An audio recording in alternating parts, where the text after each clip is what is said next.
Anya Petrova saw the world in squares. Her gaze, perpetually narrowed through the viewfinder of her trusty Hasselblad, translated the chaotic symphony of Brooklyn into perfectly framed narratives. From the peeling paint of a Dumbo brownstone to the fleeting smile of a stranger on the L train, she sought the soul of the city in its fleeting moments. Yet, lately, her lens felt heavy, her inspiration a fading amber. Her last exhibition, City Echoes, had been a critical success, but creatively, Anya felt hollow, like a perfectly composed but empty frame. One particularly gray Tuesday, the kind that promised drizzle but delivered only a pervasive damp chill, Anya found herself in Williamsburg. She was chasing the ghost of a mural she'd seen online, hoping its vibrant splash might reignite her spark. The mural, when she found it, was faded, graffitied over, a testament to the city's relentless churn. Disappointment gnawed at her, a familiar ache. She slung her camera bag heavier on her shoulder, ready to retreat to her warm, quiet apartment overlooking Prospect Park, to the comforting glow of her developing trays. Then, she heard it. A sound, rich and sinuous, weaving through the urban din like a silver thread. It wasn't the usual cacophony of car horns or distant sirens. This was music. A saxophone. Anya followed the sound, her steps quickening, a flicker of curiosity momentarily eclipsing her creative ennui. It led her down a narrow side street, past overflowing trash cans and a vibrant, if smudged, sticker art explosion. There, tucked under the awning of a closed vintage clothing store, sat a man. He was tall, with a lean build and hands that moved with an almost balletic grace over the keys of his burnished tenor saxophone. His eyes, even from a distance, seemed closed, lost in the music he was conjuring. A worn fedora sat low on his brow, casting his face in shadow, but the emotion was unmistakable. It poured from him, raw and untamed, a bluesy melody that spoke of longing and resilience, of late nights and forgotten dreams. Anya stopped, mesmerized. Her camera, forgotten for a moment, hung uselessly by her side. She hadn't just found music, she'd found a story. A story told in vibrato, in the subtle flex of his jaw, in the way his shoulders swayed with the rhythm. Slowly, instinctively, she raised her camera. Click. The sound was soft, almost imperceptible against the wailing saxophone. He didn't flinch, didn't open his eyes. He played on, a private performance for the indifferent city, and for the sudden, ravenous hunger of Anya's lens. She stayed there for what felt like an hour, moving only slightly, her fingers dancing over the camera's controls, capturing him from different angles, the curve of his back, the shine on his instrument, the intensity etched on his hidden face. Each click was a pulse, a breath of new life into her dormant artistry. The music wasn't just a sound, it was a character, a narrative, a living thing. When he finally stopped, the last note lingering in the damp air like a held breath, Anya lowered her camera. He opened his eyes, dark and deep, and looked directly at her. There was no surprise, no anger, just a quiet acknowledgement. "You've been here a while," he said, his voice surprisingly soft, a husky counterpoint to his powerful music. Anya felt a blush creep up her neck. I hope you don't mind. Your music, it's incredible." She gestured vaguely with her camera. "I'm a photographer. I couldn't help myself." He offered a small, crooked smile. "Julian Vance." He extended a hand, calloused but gentle. "Anya Petrova." She shook his hand, a spark igniting between their palms, a silent hum of recognition. "Julian, you're playing, it's like a painting. It has so much color." Julian chuckled, a low, resonant sound. "And your camera, Anya, it seems to capture the invisible. What story were you telling with those shots?" "Yours," she admitted, a frankness that surprised even herself. "The story of the music. The way it fills this empty street." He studied her for a long moment, his gaze discerning. "Come back tomorrow," he said finally. "Same time. We'll make more stories." And so, their unusual collaboration began. Anya, usually a phantom behind her lens, found herself seeking out Julian, not just for his music, but for his quiet company. She learned he played in various spots around Brooklyn, by the waterfront in Dumbo, occasionally at a small jazz club in Fort Greene, sometimes just on a stoop in Bedford-Stuyvesant, the rich notes cascading into the evening air. Anya's creative block shattered. She wasn't just photographing a musician, she was documenting a force of nature, a soul pouring itself into sound. Her project, which she tentatively titled The Brooklyn Cadence, began to take shape. Her photographs were intimate, raw, and deeply emotive. She captured the sweat on his brow, the focused intensity of his eyes, the almost painful vulnerability in his posture as he lost himself in a melody. Julian, in turn, found a strange comfort in her presence. He was used to being an anonymous figure, his music reaching ears but his identity remaining elusive. Anya saw him, truly saw him, not just the musician, but the man beneath the fedora, the quiet artist who spoke volumes with his saxophone. He started sharing stories with her between sets, fragments of his life, his journey from a small town in Louisiana to the pulsating heart of Brooklyn, his struggles, his triumphs. He spoke of the freedom and the burden of his art, the way the music was both his refuge and his demanding master. Anya, equally reserved, found herself opening up. She spoke of her own artistic struggles, the pressure to constantly innovate, the fear of losing her vision. She told him about her love for the forgotten corners of the city, the narratives hidden in plain sight.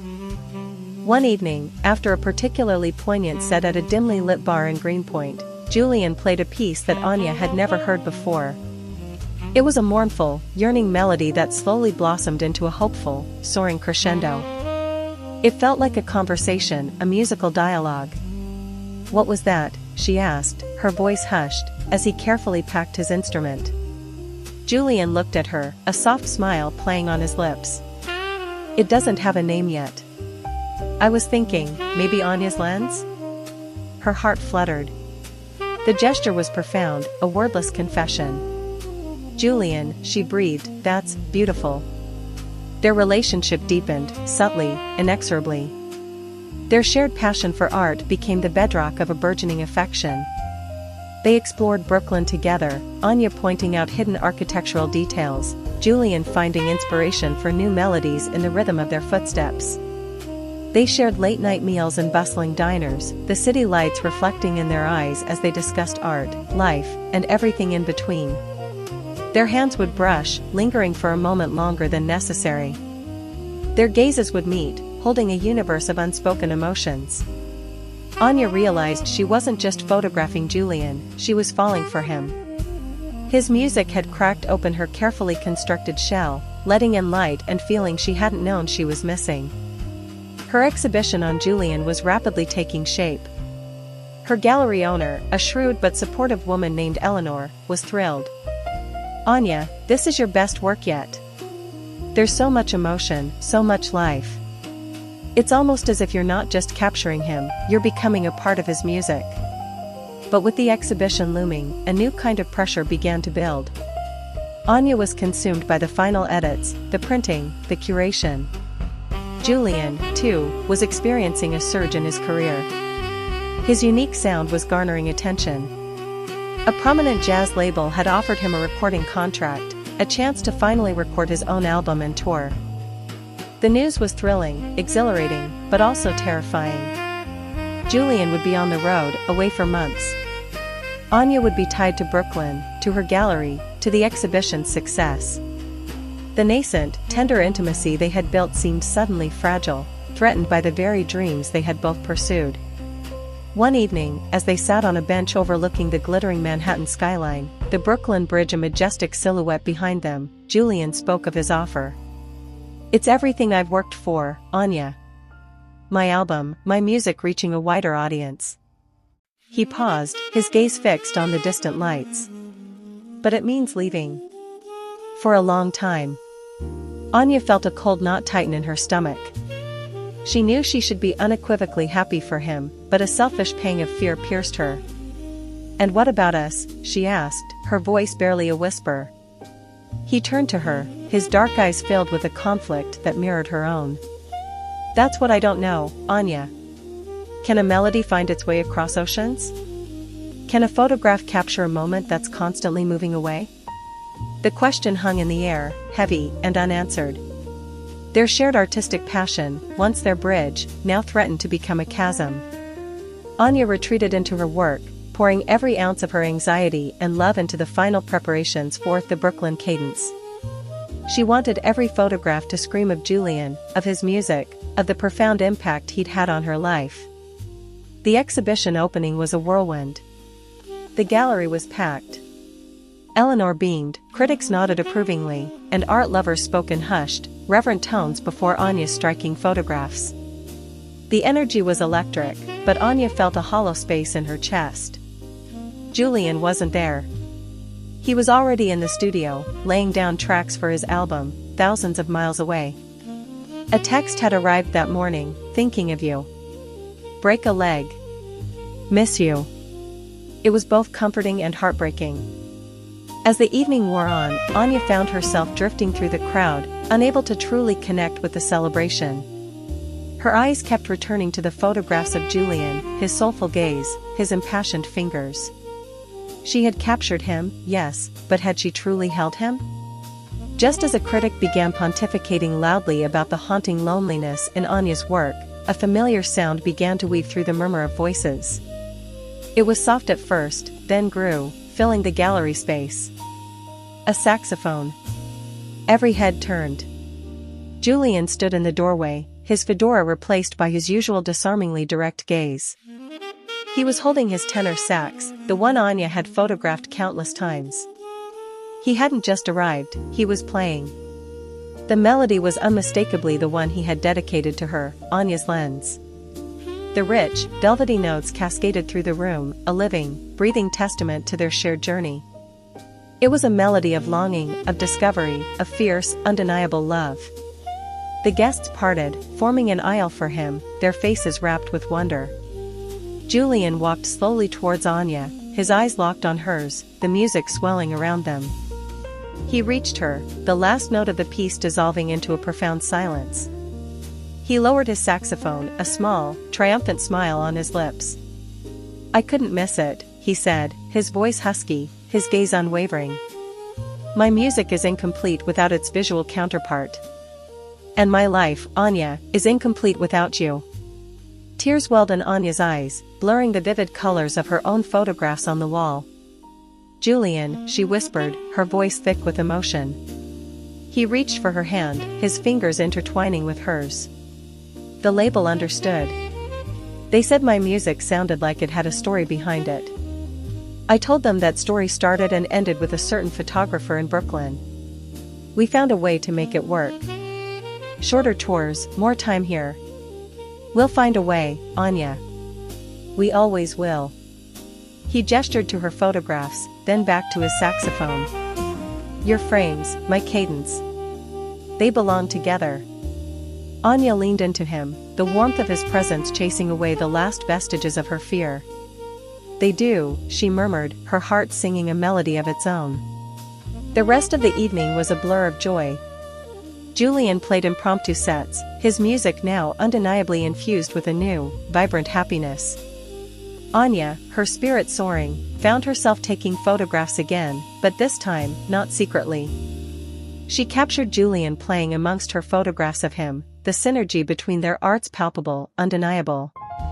She captured the guests, their faces illuminated by the joy in the room, the vibrant energy of two artists who had found not only their muse in each other, but their love. In the months that followed, their lives became a beautiful, intertwined tapestry.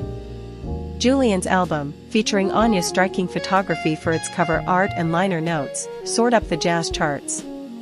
His tours were indeed shorter, more thoughtfully planned, allowing him to return to Brooklyn, to Anya, to the vibrant pulse of their shared home. Anya continued to create, her lens now imbued with a depth and warmth that had been missing before.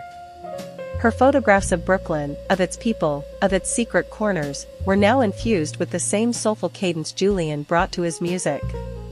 They collaborated on projects, his melodies accompanying projected images of her work, creating immersive experiences that enchanted audiences. Their apartment overlooking Prospect Park became a haven of creativity and love. The scent of developing chemicals mingled with the rich aroma of coffee and the occasional, spontaneous burst of saxophone music. Anya would often photograph Julian as he composed new pieces, capturing the quiet intensity, the raw emotion that still captivated her.